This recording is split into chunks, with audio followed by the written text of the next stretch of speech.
Fatine toi. Allez, Fatine toi. UDPS, viva! Viva!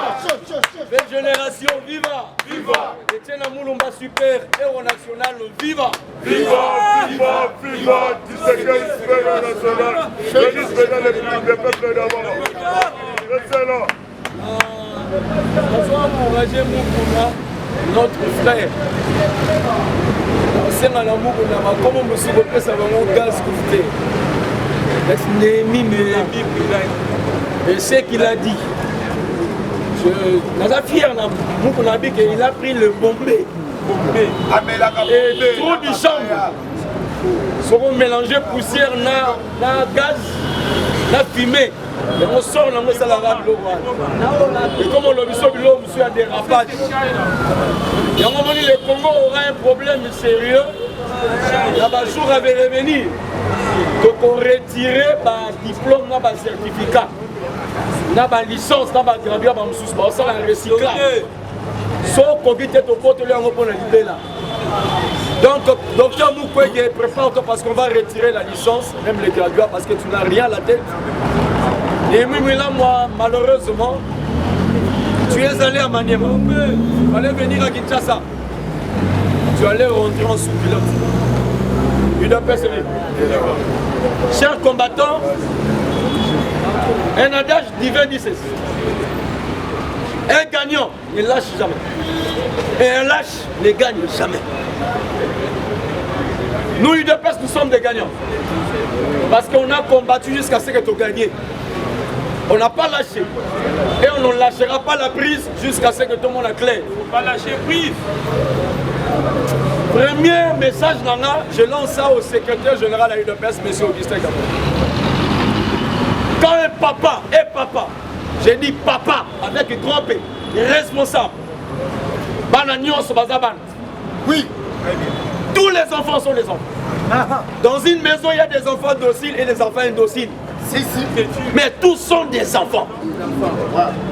Il y a la banne, turbulent. Mais baza banne. Turbulent, autant l'été, autant la moutarde à docile. Mais je te dis, parmi les dociles, il y a aussi des hypocrites. Il appelle ça biblique. Il appelle ça illustration biblique.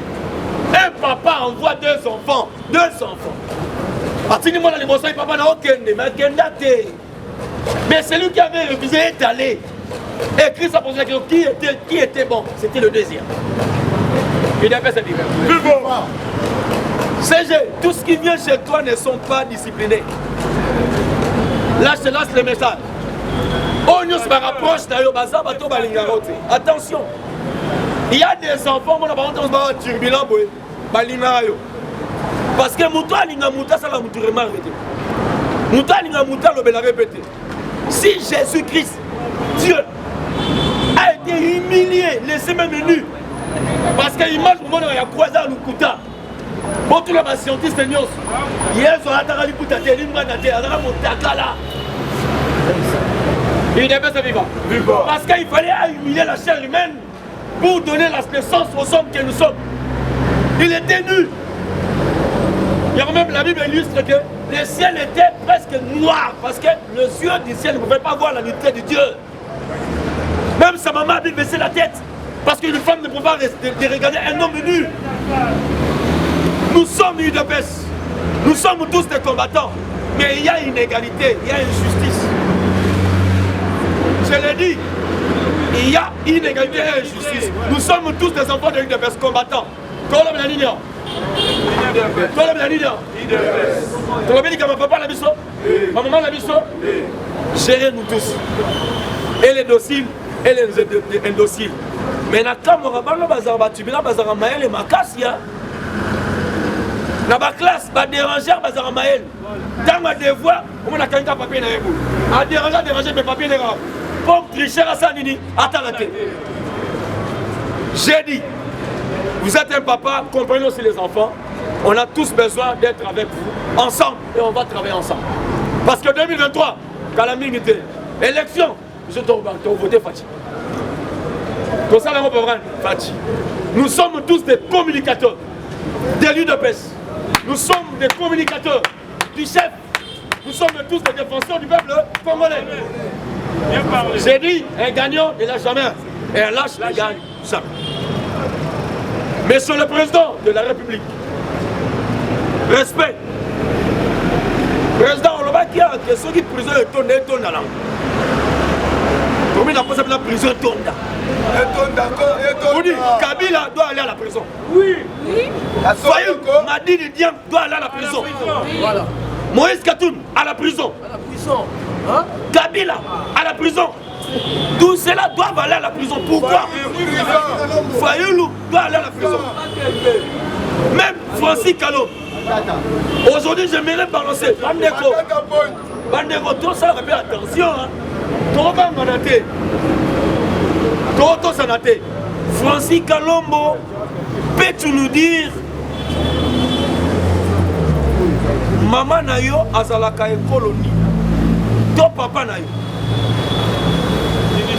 Francis Kalombo n'est pas 100% congolais. Je vous annonce. Francis Kalombo est 100% congolais. Une partie, c'est une partie rwandaise. Voilà. Keba les sous. Et puis autant que Malam Mouté, dans le Bakosala Toura, autant que Malam Mouté. Votre frère, le bon auditeur, mon basa vivant. Tu n'étais pas intelligent.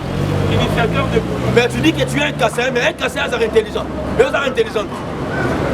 Et Francis Kalombo, moi je le connais bien. Moi qui vous parle. Francis Kalombo, oui, que Belgique, c'est un tout. Bruxelles. Quartier Matongé, il y a bien, bien.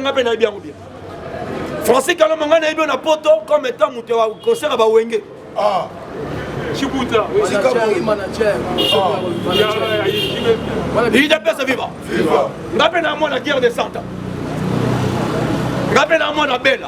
Je vais me mettre dans le bien. Tu as bien un concert à Bawenge. Et puis on a fan, il y a BCBG. Pour le cater tout le Babylone ce soir. Pour la table, on bâtit un poteau, il y a Tombola. Babylone en gros. On a tapé la chaussure, on va voir la balabala, on a l'autosio, on la tient. Parce que la pote est ça là maintenant. Babylone va voir Babylocos. Alors, sur le moment, ça perd, il y a Bilocos, Keba, Kolobabato, Balata, Bilama, il y a vide. Ah, c'est comme vous. Il y a une saille. Non, le ballon, parce qu'il m'a fait un X, c'est moi. Il dépasse à vivre. Je l'ai dit, Francis, tu me connais bien. Moi, je suis XLois. Je suis né à XL. Keba, Keba, la poto, il y a des poteaux. Au bout de la poto, il y a des poteaux. Il y a la poto comme Congo Saïrois, Rwandais. Parce que ça a eu 100%. Autant il est peine. Est-ce qu'il y a seulement un maïs de la classe? Il y a quand même parenthèse. Il y a un terminé présent, Kanga Bango tout. Moïse Katoum, il n'en parle même pas. Tu es un idiot des idiots. Parce que même ton français est mal conçu. Tu ne connais pas les français. Celui qui t'a appris le français est un gaucher. Et s'appelle Kamitatou. Olivier. Quel bâton le Babylone, monsieur Ramit, Bobo Lukate, Botou, Maïd de Pes. Pour le Babylone, monsieur Abokoramote. Tu n'as pas étudié. Et je suis mal posé là, la même président. La présidente nous a la conception là. Tu n'as pas une conception. Tu as la conception footballistique. Nous sommes en politique. Il agit par instinct. Et ça passe. Que là, c'est la libosa, mouton intellect, des artisans d'instinct. Instinct. Il agit par instinct. C'est comme il y a les informations. Il agit par instinct. Et quand j'ai dit, tu as compris. Parce qu'un instinct, c'est quelqu'un, ce n'est pas un homme, c'est un animal. L'intellect, c'est l'homme. Un animal. Nyamato Bengani est façon parce que c'est l'instinct. Mais un homme avec l'intellect, il réfléchit. Il appelle ça vivant. J'ai du mal à vous supporter. Pourquoi? Parce que Babylone, Olivier Kamita, il faut qu'il est prison. Oyiba la Côte d'Ivoire, au Kima. Il est bien vivant. Olivier Kamita, Aïba la Côte d'Ivoire à Kima. Antivaleur. Yo, la canine en parenthèse, parce que sur la parenthèse, même nous on sait la partie de l'arc. français. À ça là, na buzoba Sony. Un papa qu'on a engrossé sa fille va passer un bon à dans mon parti politique. Ah, Lobana Kabila, merci.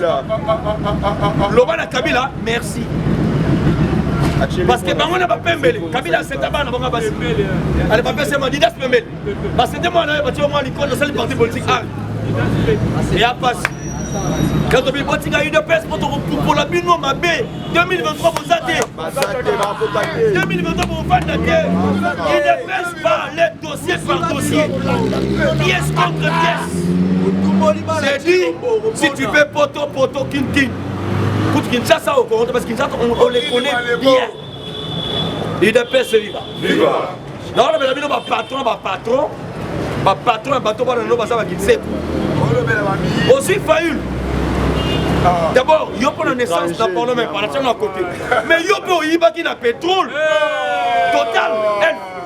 Il y a pas de Brazzaville. On fait le Brazzaville. Ça sort au Kangayo. Fayoul, on va faire le Brazzaville. Tu as volé. Dans le dossier, ton nom n'est pas Fayoul, c'est Keïta Diana. Un étranger, alors tu as des autres dans le il n'est pas vivant. Et vous verrez, ce conglomérat des aventuriers étrangers veulent s'aimer les années au Congo. Dans le Congo, il n'y aura pas une place pour un étranger. Nous serons ici des autochtones. Rien que des Congolais à la prise du pouvoir et à la tête du pays. Il y a dans la vie, on bosse dans la ère, on bosse dans la période. Nous sommes en 2011, on a 2022. Ça fait 11 ans, autre supporter Bilom Smith, autre Bissano va vérifier. Il n'a pas sa vie. C'est dit, je suis par ici parce que d'autres vont informer. Maintenant, ça, Néhémie, tu sauras comment est-ce qu'il va qui Mambo. Mon cas, le va à mettre nager à Najate. Yoko Lukanzela Massoua. Yoko Lukanzela avion, au Lukanzela même il y a route. Mais tu n'auras pas de place pour fuir. Ici au Congo, on doit arrêter des gens pareils. Pourquoi? Parce que les gens passent. Des gens passent.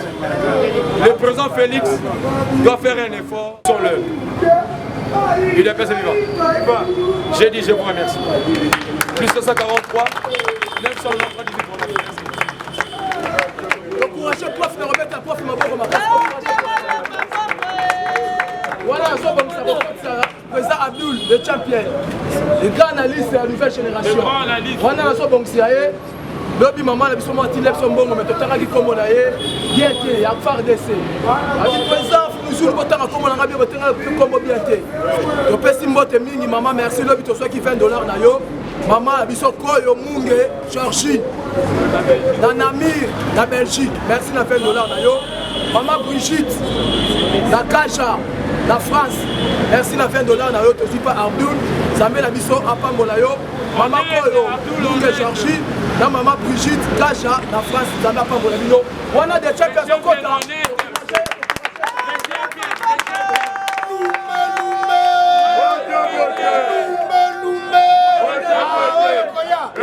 Allez, fatigue-toi! Fatigue-toi! Allez, fatigue-toi! Donnez les informations! Il ne peut se vivre! Viva! Chaud! D'ailleurs, on a fait Kaouki. C'est chaud! Nazo Salaka par tous les moyens. Le mérite. Osuangaï. Mais yo zo sala no le côté zo fando zo yo. Peut-être ozo le par seconde. Je ne sais la chose parce que au consentir oui que non petit ngai mwana na nga zo bela vraiment voir ça te beauté combattant. Mais ça souffrir. On a eu kaka vraiment la bête attaque 4 la bombe. Il ne peut se vivre. Fatih Beto viva. Il ne peut se vivre. Moi il viva. Le grand esprit viva. Le président le plus costaud viva. C'est pour dire que nous viva.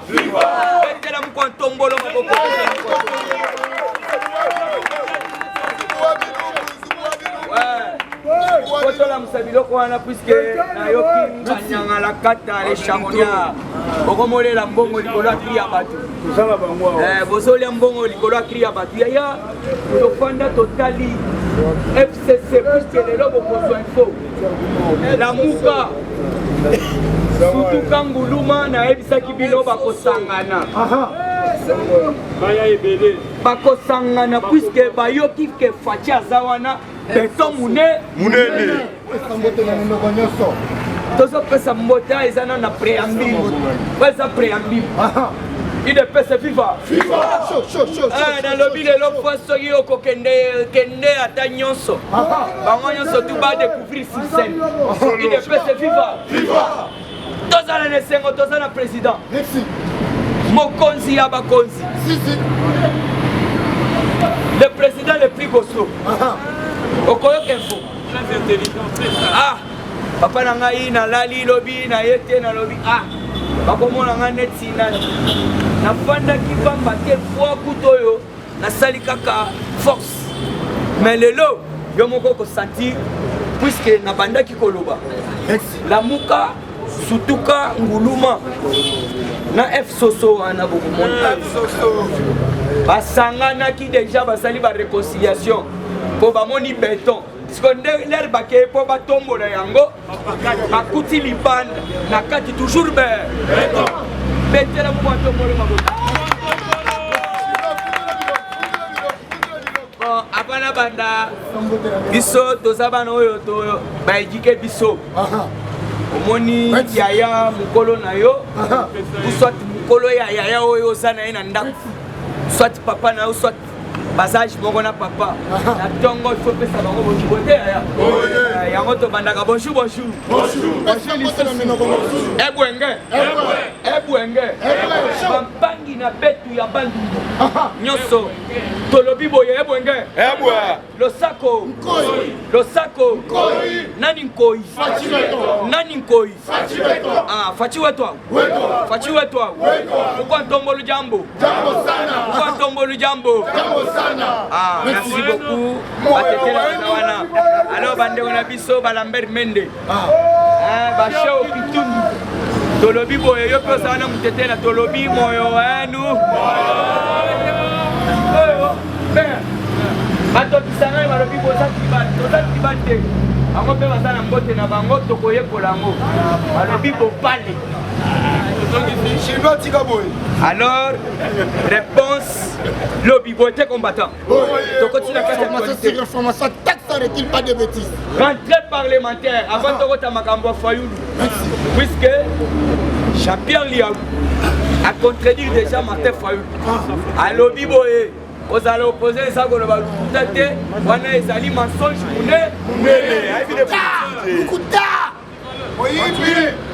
donc on va Martin Fayoulou puisque c'est lui qui connaît les salaires même du chef de l'État, même il y a battu surtout agent à l'État, c'est Jean-Pierre Liaou, fonction publique.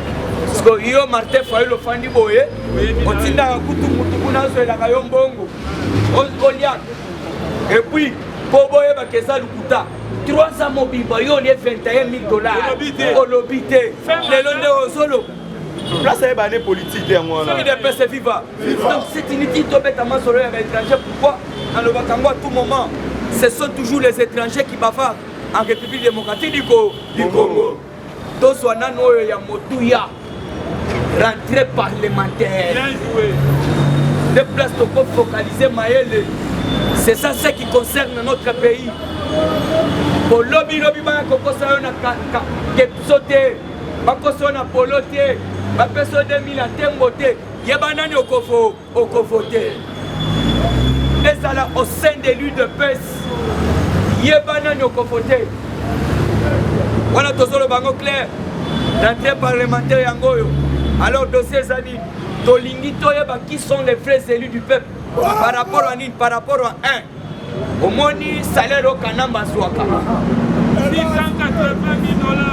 to fonder en tant que député puisque bateau va vomi Congo depuis Kala. Alors ils ne peuvent pas continuer parce qu'on a illégalement. Bokoyoka on a Kisasa n'importe à Kabila puisque yo lo baga fatia ça la tête. Mais n'importe à Kabila toi là il y a plus de 40 quelques mille personnes bas en Bongo. Donc la fonction publique et hier na kati en cours ba lobby to tikali na 73 et puis tozo continuer. IDPS viva. Alors dossier Zali. Et l'autre pense à IDPS viva. IDPS viva. Alors Tolobi Boye. Ba député nyonso tout. Bofanda. Bosolola. Tolingi lisusu Kabila zo kambongo zo kango. Écoutez bien les informations. Et puis ceux qui sont élus du peuple, oui. Loi au votant le 27 mai 2018, il n'y a qu'un président sortant. Oh, il y a la République démocratique du Congo, puisqu'ils ont déjà dit que non, Kabila a tué, Kabila a massacré, il a volé. Alors il faut les protéger. Alors les vrais Congolais, oui. Et puis vous avez député les élus du peuple, oui. Au fond d'abord, monsieur, tu as tué notre pays. Oui. Enfin de cette tu as massacré notre pays. Au détourné Mbongo Belé, Nambo Cannabiso, on ne peut pas te laisser comme ça. Alors ceux qui vont faire des mois là, Boye Bakebasa complice. Dédé, IDPS viva. Dédé, Loya Noël Tchani. Les députés congolais sont censés soutenir Loana. Mais oui. Toyeba. Nano Yokoki ko postulé. Voilà les man Yamboga Nabiso. Kabila dirige Biso par conséquence. Un étranger tout fait. Bolandi, il y a quelqu'un qui a dévoilé sa nationalité.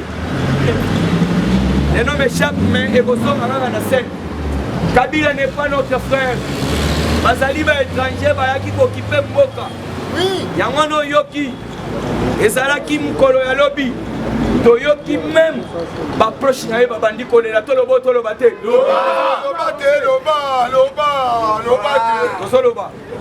loya Noël Tchani to bosana ngote yaya oboti bana osana bakoko soki to soutenir loana te bakoko na yo na bana bakotika la baumbu mais soutenir Fachi o déjà na kaya bango yo surtout bazan de Bagdad même les FCC Azana candidat mais son plan B à FCC, Olive anti-valeur. Alors, Nabanda qui koloba pour l'Assemblée nationale, balongo la prime, balongo la aboliment, à salaire ya Kabila. Kabila, à étranger, à Bomi Biso Belé, alors il fallait pas à continuer qu'on soit Kambongo wana. Alors, il y a mis Balena Lobito soutenir loi ya Tiani, il y a congolité des pères et des mères. Olingo postulé, Toyeba, papa na yo, maman na yo, ceux qui basent ba frère ba congolais. Et puis merci, ceux qui s'appellent congolais des pères et des mères. Alors, si ta femme n'est pas congolaise, moi yo comme président, hein? Il est pas sa viva.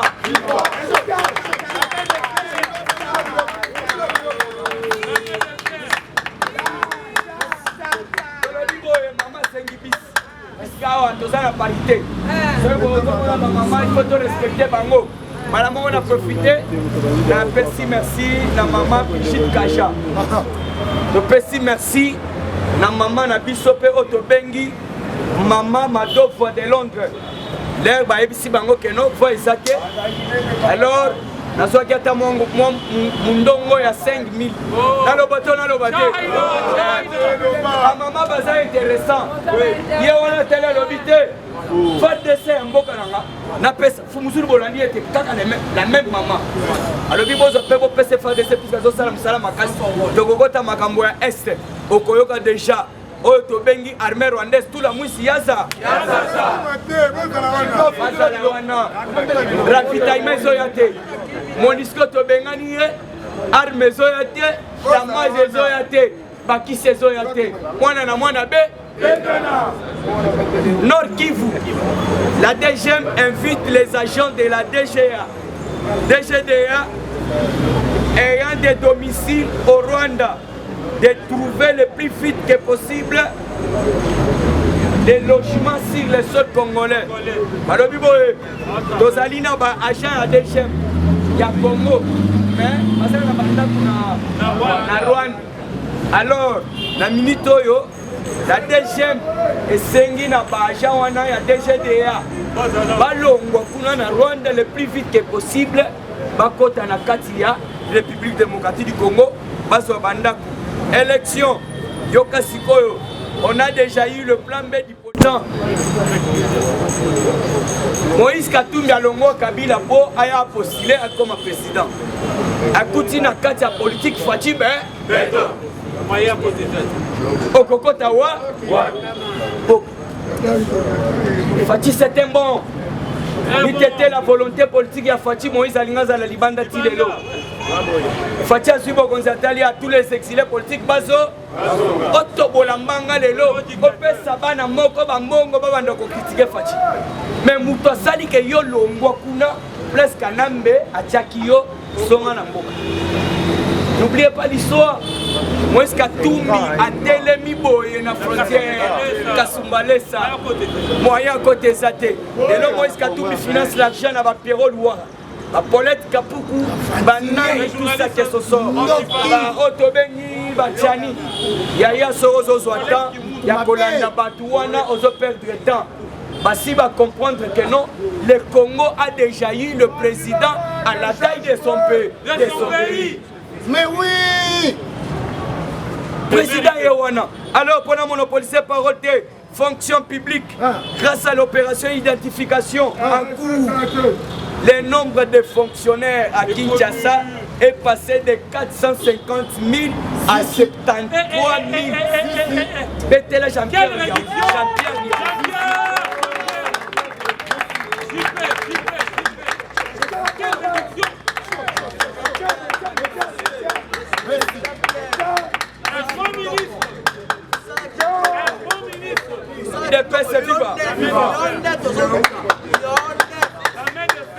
ils ont ça la passe. Il est vivant. Ils ont ça la passe. Nous avons répété au fond de la place au ça. Mais moi, dans mon balai, papa Jean-Pierre Liaou, je n'ai jamais rencontré ces messieurs. Mais par rapport au boulot, Atayo Kosengela na remaniement. Bisi yango. Écoutez Kabila Lobatie po, Kabila batuna bis o ba bis ezo.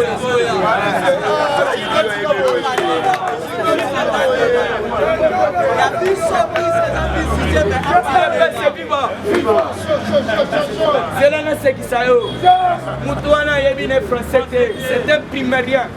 Nayokango et pas Bosco Tanganga. Alobi, bon, on a entendu que sur la troisième primaire, Azouanga, Alobana Sala, tout. Un primérien, mais comme on a un professeur, il y a université. Avant ce sont les faux professeurs. Les aventuriers, conglomérats des aventuriers. Alors, Yoka, Tolobi Boye. Mais c'est politique Kanambe à Tangate. Au moins diplôme va passer il y a suicide, il y a massacre, il y a infiltration. Alors de ces années, Monsieur Hippolyte Kanambe, vous êtes de quelle confession religieuse? Oh, je suis tantôt catholique, tantôt puritain, tantôt musulman, tantôt. Il est vivant. Fonction publique. Grâce à l'opération identification en cours, le nombre de fonctionnaires, fonctionnaires il y a ville à Kisasa, il y a Congo, il y a Kisasa nan, il y a Kisasa, 450 000 fonctionnaires à l'État, qui va identifier, Monique Belé, Bazawa fantôme. Mais tous un nombre si normal et puis ça en cours. Tous 73 000 personnes agents de l'État. Mais l'époque à Kanam, on a la 4. Ah, yaya, Betela papa Lia.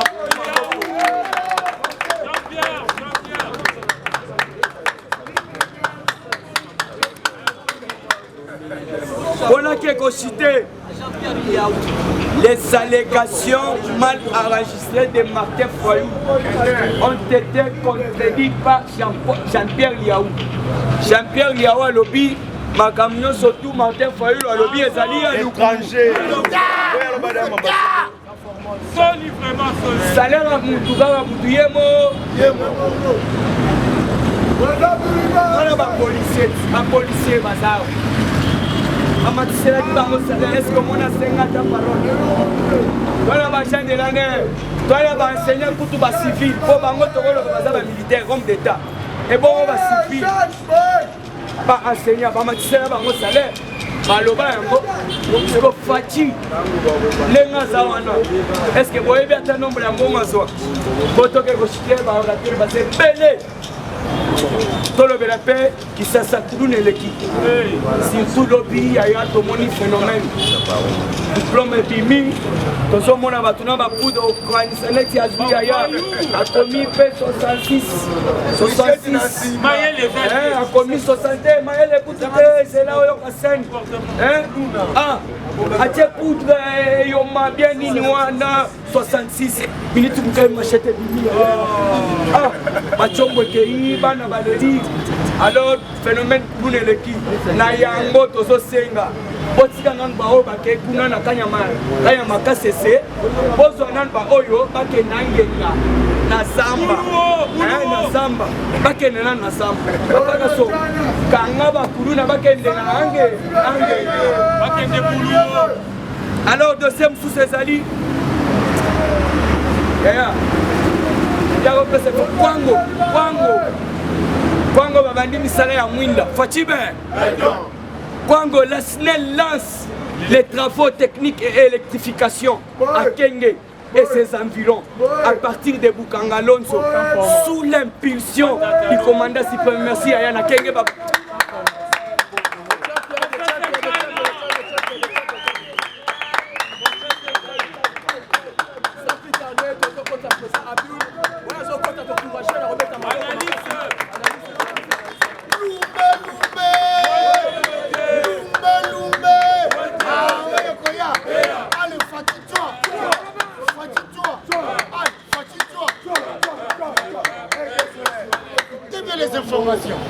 Les parlementaires debout.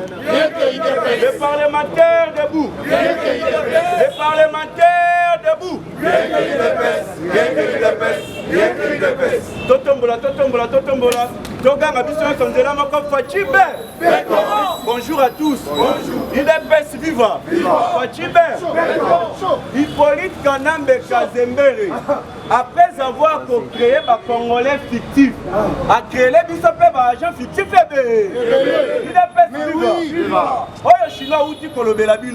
Malgré à côté en profondeur, les gens ont révélation Jean-Pierre Liaou, ministre de la fonction publique. Alors bien Sengeli Toye baba agent soyale. Toko tiene na digitalisation. Oye kozala kia bozo mbongo. Okocha musapi baye basoki ozala kaya solo. IDPS viva. A retrouver awa na Kinshasa awa. 450 000 fonctionnaires dans la ville de Kinshasa. 1 80 000 fonctionnaires dans les provinces. IDPS viva. Après certification à Kinshasa, il n'y a que 113 fonctionnaires qui se sont présentés. Donc, 25% seulement sur 450 000. Na 450 000 wana fonctionnaires, 25%. IDPS viva. Donc 75% bazaba fictif. 25% oh bango bazwi ba moni. Mais si 75% bazala na bangote. Yo tokolanda IDPS viva. En province, sur 1 80 000, seulement 650 000 certifiés. Donc, 60% de fictifs. IDPS viva. Quand ils ont passé à l'identification à Kinshasa, sur les 113 000 certifiés, 73 000 seulement étaient identifiés. Donc, 64% n'ont pas passé. 64% na bango ba découvrir ki bazalaki. Sikoyo na 65% na balekite ba monalité. Donc na aussi te dit que bazali na ba moi mais bon les katoyeba mais ils sont ba monalité. IDPS viva. Misusu ba monalité.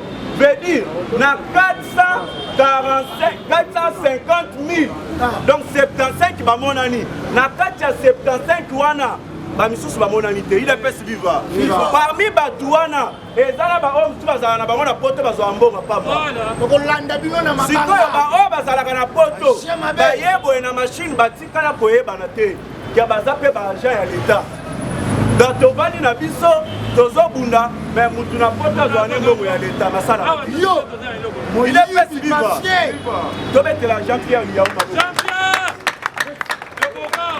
yango tozosema na chef de l'état na remaniement ekoya jean-pierre yaou azala toujours na ka arépondre na Martin Fayulu oluka te botumbola kanda ya peuple congolais na makambo ya lokumu eloko oyo ozolobi 21 000 $, au député azwaka eza imaginaire ngai moko ministre ya fonction publique nayebi yango te idps viva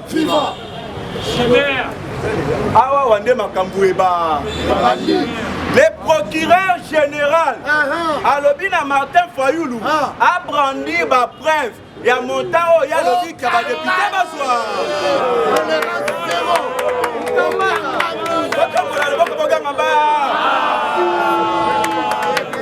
le procureur général alobi na Martin Fayulu doit brandir ses preuves attestant les chiffres avancés de 21 000 $ comme rémunération mensuelle d'un député national en RDC. A brandir ma preuve.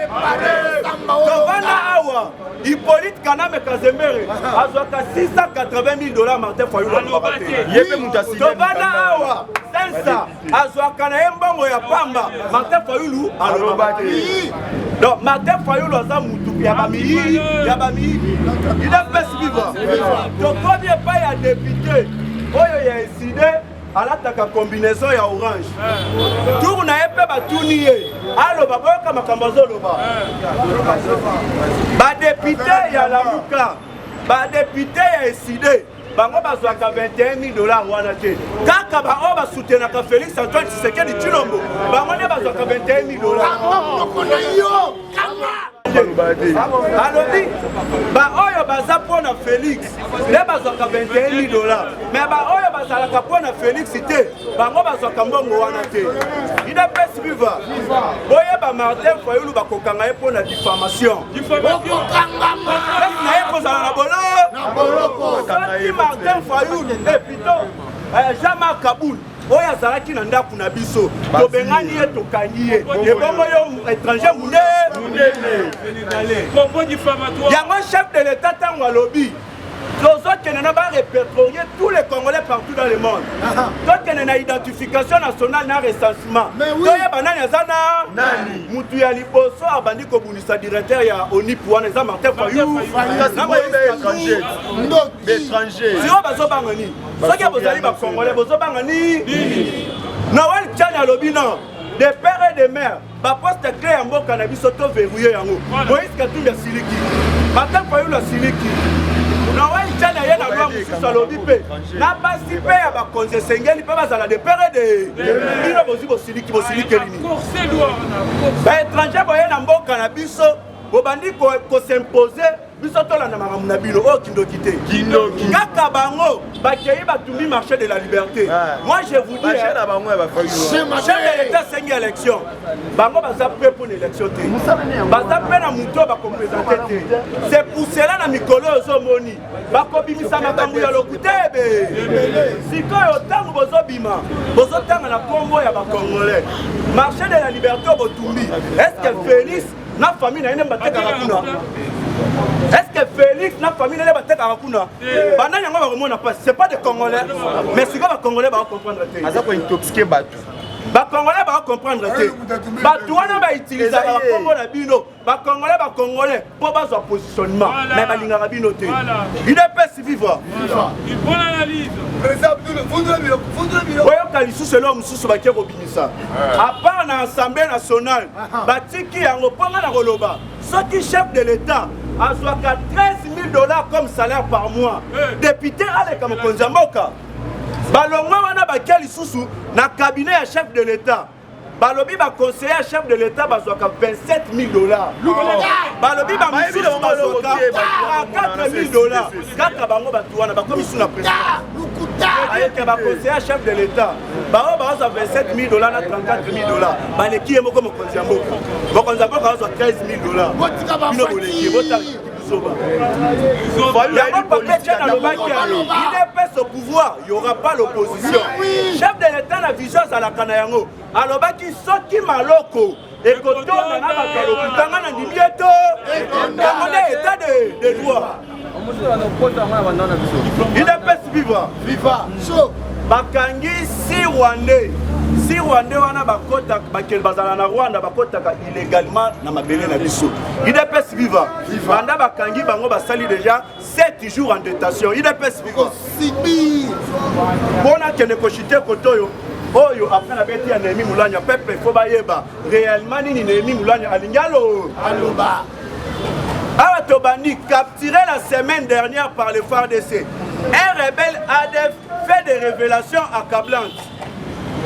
Nous vivons en désespoir car il y a bien maintenant, après près un mois que toutes nos chaînes de ravitaillement en termes de santé, médicaments et nourriture ont été coupées. Aussi avec la pression de la population sous la MONUSCO, les ravitaillements en armes connaîtra des problèmes sérieux parce que la MONUSCO était censée de jouer son rôle en alimentant les armes chez les rebelles. En alimentant les armes chez les rebelles. Alors, Biboé, pendant l'état de siège Jésus Banda, les arbres basali à peu près un mois. Bazoaka ravitaillement en termes de médicaments et de nourriture. Dans le peuple, il y a des gens qui MONUSCO. Ok, MONUSCO a qui na rôle ya munene ya kopesa ka ba rebelle minduki voilà il est pas vivre siko bato oyo bazolo ba MONUSCO atikala baza bandoki munene quand tu te côté Néhémie Moulanya bon comprendre nango bien eza na maloba mususu e bomba makana français ozoyo kamwe ezo sonner bien mais ezolo ba makambu ya mabe Néhémie Moulanya alobi boye Kabila azonga na pouvoir selon constitution ya Kindoki ya Butu parce que Félix a livré mboka na maboko ya nza en plus a komisi bakuluna batu ya malamu na mboka pe akangi kimoyibi na biso yango tozosenga ye lokola aza ya nzambe Kabila azali ndoki munene tozongisa ye na mondi ya Butu.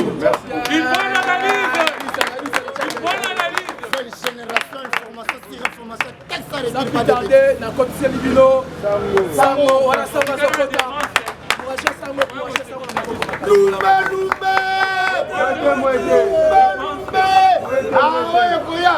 Allez, fatine-toi.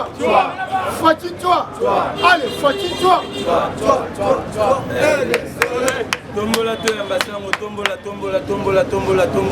J'ai dit la vérité, rien qu'elle avait. J'ai dit la vérité, rien qu'elle avait. Au solo n'a pas. Il est c'est viva. Donc on l'a bien assigé à point. Oyo ba président Afrique basangani babi pourquoi Afrique est ça qu'on développé té na la babel waté chef de l'état na tribune des Nations Unies alobela ki bango monsieur le président pourquoi tango zoka ba décision na bino ba décider ya monde biso en Afrique totaka na décider ata moko yango lelo Fata bimibe révélation ya Afrique ezali fati be il peut se vivre Congo toza na problème na ba américain te Congo toza na problème na ba rwandais te Congo toza na problème na ba tunisu te mais toza na problème na système ya ba mafia o baza na monde mobile système ya ba mafia merci to betela ndeko maboko mafia ezali monde mobimba yango ekokitati na république démocratique du Congo révélation bibe banane Donald Trump tobetela Donald Trump maboko soki États-Unis moto akonzaka monde na série ya Donald Trump moto akotisaki kimia na Afrique Donald Trump moto akoti kimia na Russie Donald Trump moto akoti kimia na Corée partout monde mekotaki ki que ba mafia ba comprendre que Donald Trump a utilisé politique na bango te ne ba longoli ba bétisie mandat mo IDP c'est viva so bolanda dossier ni les ole kawa ba tu ba belé na peta de bord lobby Rwanda abandaki identification ko identifier ba Rwanda bazala kata Rwanda. Pourquoi bazo identifier ba Rwanda? Secrétaire d'État américain oyo ayaki awa moyibi abaminele tobete le président chinois maboko kaima ke pa fati soko ye akopesa eloko to kozonga ndenge ya oyaki pesa biloko ya mbo IDP c'est viva chaque jour soko zolala priaka mpona chef de IDP c'est viva ok koya bayaki awa babi ba secrétaire d'État oyo bayaka awa kozonga na bango bacoup d'état salama apa wana toyoka kokenda kei bakangi général moko na ndolo général wana sali déclaration alobi ke naza na bavérité koloba na vana oloba fona kutana na président yemo yo criminel mais ntango alobi bongo alobi ke na boyi ekomela président ndenge ekomelaka Kabila le père na 2001 malamaka pour militaire ba rejeter demande nini oyo asengaka kutana na chef de l'État voilà yotana makila na maboko IDP c'est viva kokendakei Rwanda secrétaire d'État kokendakei Rwanda kolongalonga na Rwanda zongi États-Unis délégation basénateur américain baye na Rwanda voilà mais bino baméricain biso toza na bino relation bilatérale toza se plaider toza menacé bozali wa okeze baméricain wa bama biso toza na problème na baméricain mais régime wana ezali ya bama Bien parlé. IDP c'est viva Congo eza bakongole kotikala ya bakor oyoka Gilbert Kabanda alobi nasengi na États-Unis naloba mpe aloba te nasengi na États-Unis otindela biso edibili tozongi suka papa kotoyebisa bao toza na problème bandoki baboyaki kotinda ase bamilitaire nde bakotinda so batindi bamilitaire baya maboko pamba fo baya na manduki baboyaki ko yo lobi toza na embargo idepese tosengi yo oyo tobengi soutien militaire manduki yebe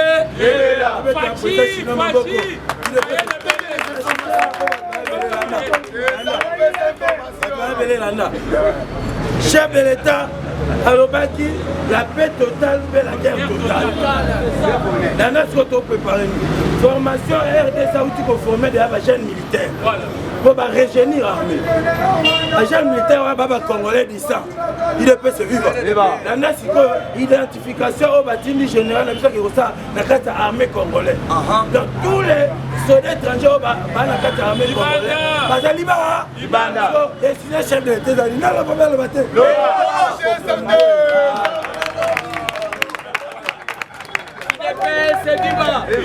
IDP c'est viva Alpha Chelengi azui armée alobi ba identifier armée naeba nombre ya ba congolais na nombre ya ba etra fatia za elengi ya sans plus tarder petit béton donc on a vu ça où par le président Mandela ayaki banda 5 heures on a ça na droit na PC par ça va que donc courage na kopeta maboko makasi comme manifester tout d'abord pour la Mokozamboka. Comme voilà pour le chef de l'État, comme voilà, chers combattants de l'IDP, il faut que les étrangers, surtout il faut que pas là-bas. En commençant par Yemoko Moïska, Yami Balé et Jean Martin Kalou,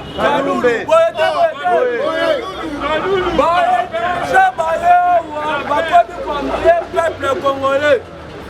Bolaki oyo monsieur Kalulu awuti koloba akomi kokosela baninga makambo peno bazwaka 21 000 dollars mais pendant 4 ans ye mpe azwaka yango mais depuis kala azali koloba yango te mpo na nini le problème eza boye idps viva le problème ya comprendre ke na politique ya bakongolais congolais nyonso to aza nsima ya fatiba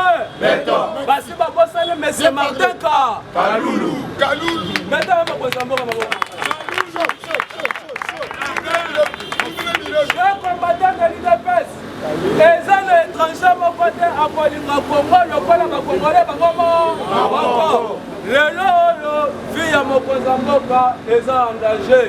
C'est parce qu'il y a outil côté les américains. Les attaques américains les vrais. Les gens miyimbi au bayaka kwa iba nako. Malfié. Les officier supérieur il y a Pentagone. Bamoutaki koya na RDC.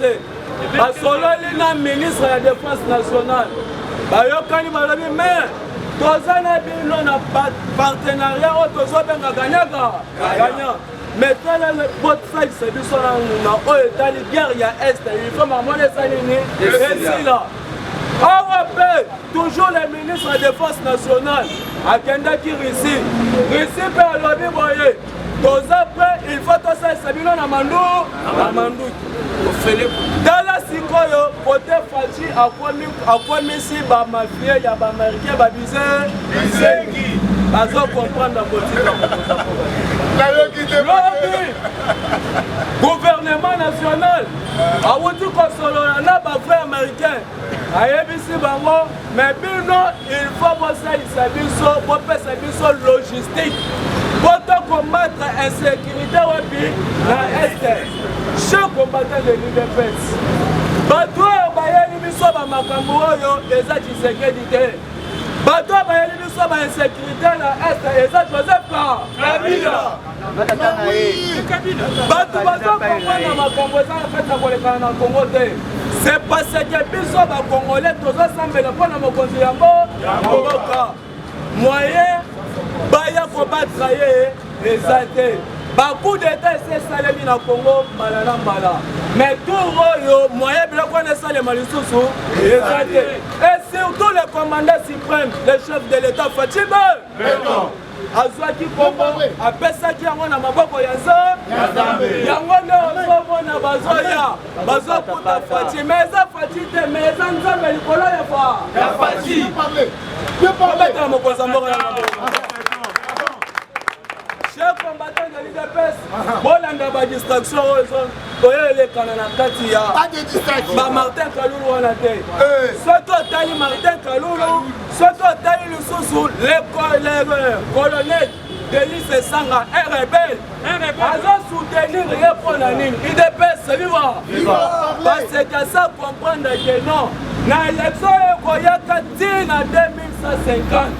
Moyen population voté bango lisusu parce que na minute oyo ekita emata population aboye l'élection jamais kokokenya na élection na bétranger basimbi bulangana le problème ya bulangana bozomona à l'époque ya 2009 ba M23 bayaki tina kati ya Goma bakanga Goma bafort de CP bazala na magroupe na bango mais si qui récupère Goma, côté M23 Basega Goma, côté kala jamais comment on attend ça c'est bêtement ndenge moko pe na dossier ya Bunangana. Yaba que le dossier ya Bunangana eza mokeke kosani ne ekoleka. Mais on est au sommet de l'État. Yaya na ebisio makambo ya ba étranger na RDC abu. Ngana binolo. Donc quand tu as le cartouche à souka, cartouche à souka, donc tu vas parler, va y aller. Voilà des monstres dans son côté.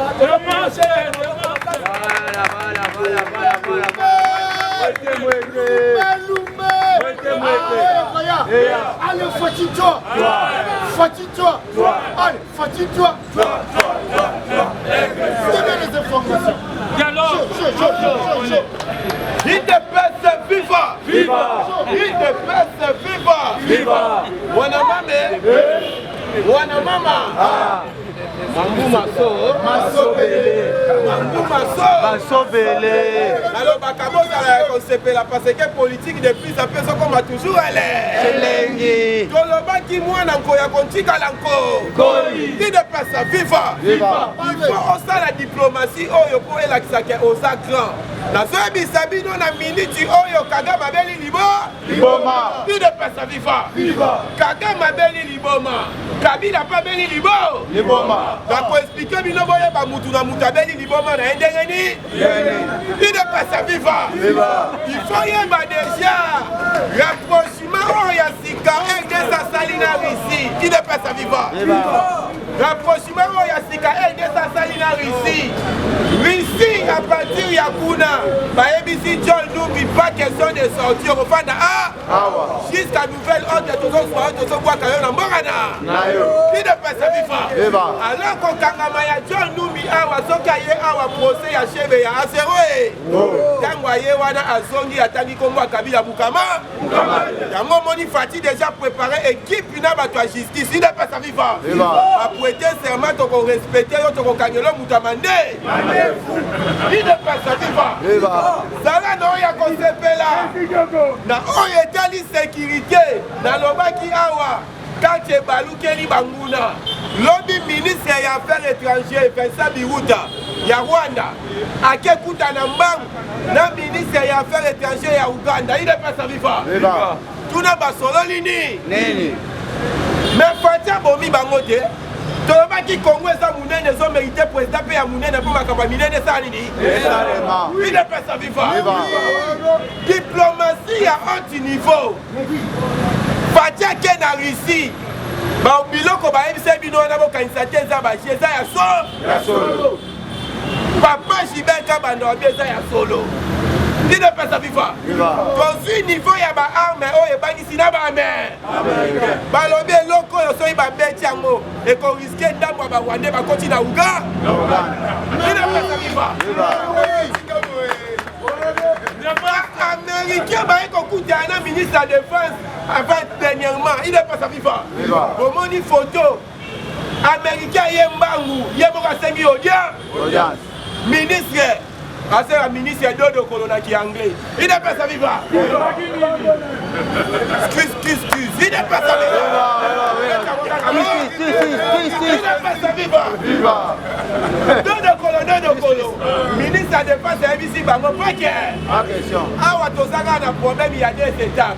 Biso na bino tozanga na partenariat tozala alors bo pesa biso minu tozana posa ya orité or tozana ya tozana posa ya contact tozana ya tozanga na posa bo pesa biso minu oh d'accord tozi rapport tozomema d'ailleurs président il faut ayamba bobo sanate le 15 au 21 awa Fati na États-Unis il ne peut se vivre quand makambo yindi te quelle politique Fati ayibi Kagame diplomatie na Mukongo oyo moni ba Bill Gates ba ekotia ba entreprise na bango omoni pamba américain po ya entreprise il faut sentir déjà que chaleur ndé komi na ngambo wana apole ye entreprise na bango ya munene ya ba visa eye Kagame alelaka te ale topekisaki ye tolobi basombaka kwanga te na liboke ya voisin atikali na mafuta pamba na mabo ye asalisaki izini ya telefone na konte ya RD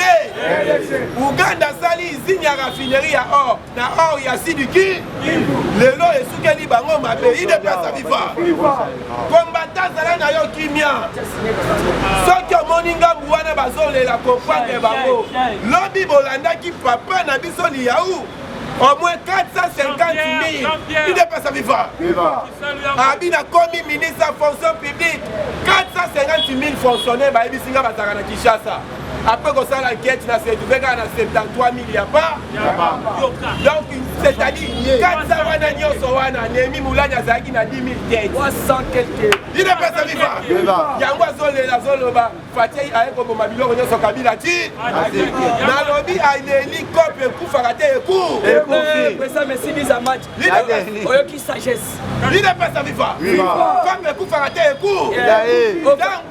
tangu yo zolela China okobeta biloko na yebi déjà imadi olobi mayele alobi bango bazoloba ke Fati aye koboma biloko Kabila tika kimoyibi Kabila tika yango nde Fati aye koboma il pesa viva na 450 000 fonctionnaires moto aye asali bankete asetupe bazalaka kaka 73 000 tala niveau kindoki na baprovince bayeli eliste bafonctionnaire bazalaka 1 million aye kosala nkete eza kaka 600 000 ya pa oyo kindoki to kindoki te yango ozomona bato wana bazolela soki omoni bato ya kabila bazolela ya lamuka mpe bazolela comprendre bango na 18 ya kabila moïse azalaka to azalaka te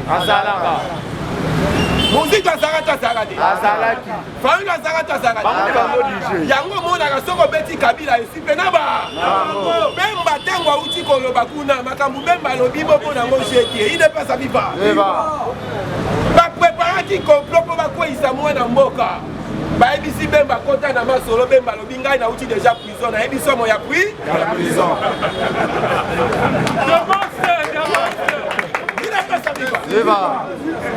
yango moni alobi discours wana nandimi kosoutenir président Félix mpona koboya plan ya mabe oyo engaki etia pays na kao tuna jean mpe bemba plan oyo bayelaki ye sala Félix tosala bloc tocreye bao moko boye alobi pas question oyo aza mwana ya mboka ya 100% nayebi papa na ye nayebi mama na ye abandi nanu fayulu yo papa no azalaka te mama no azalaka te ina pesa viva abalugeli eza na bato mosusu awa bakufelaka te babalisaka mpe yo kenda mwadi ya fayulu akufeli tata mwasi moïse akufeli noko sowe na kabila bakei na libala tata mwasi ina pesa viva donc bango bazalaka 3 moïse azalaka ye moko fayulu bazalaka miba ye na mwasi na ye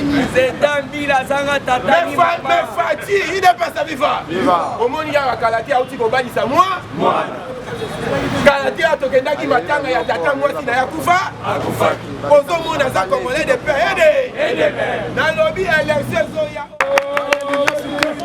lobi balandi nyonso tu ya mboka na biso epe balandi nyonso tu oyo bazolanda biso la nouvelle génération topesi no moku malamu mote vraiment mingi papa parce que nyonso tu oyo tosali ezali ya malamu yango tokutani vraiment lobi lisusu mpona kopesa osengeli biso kopesa